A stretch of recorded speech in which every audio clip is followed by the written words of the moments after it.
Tinder is a vital part of fire making, and in my opinion the first thing you should look for should you find yourself in a survival situation. Simply put, tinder is finely divided combustible material that we process into the shape of a bird's nest, and it is the first stage of fire making. Here is a list of some of the common tinder sources found in North America.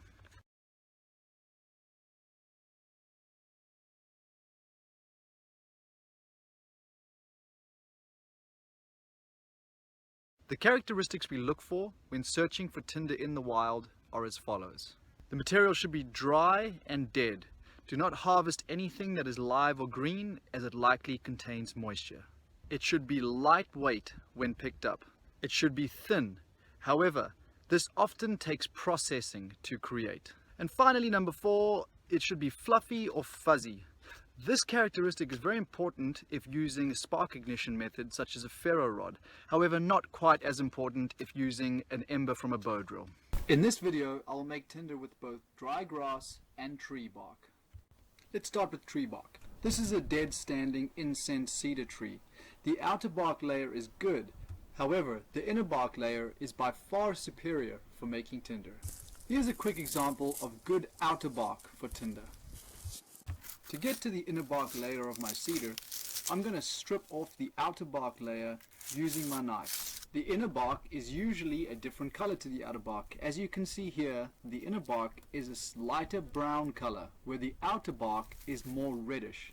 You will also notice that I've cut all the way down to the wood.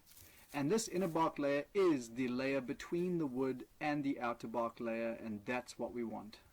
Usually you can peel the inner bark off in strips or use your knife to shave it off.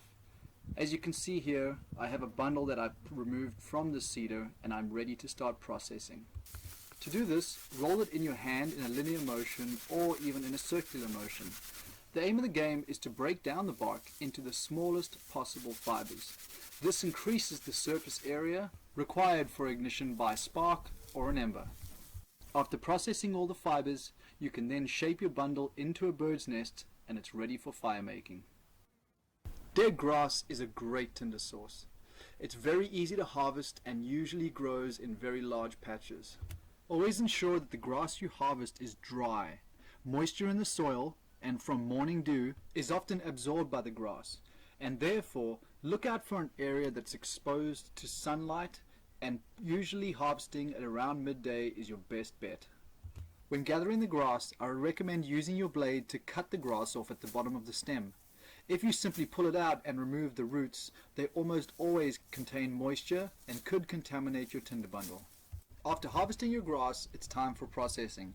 Although I have found with most types of grasses, very minimal processing, if any, is required.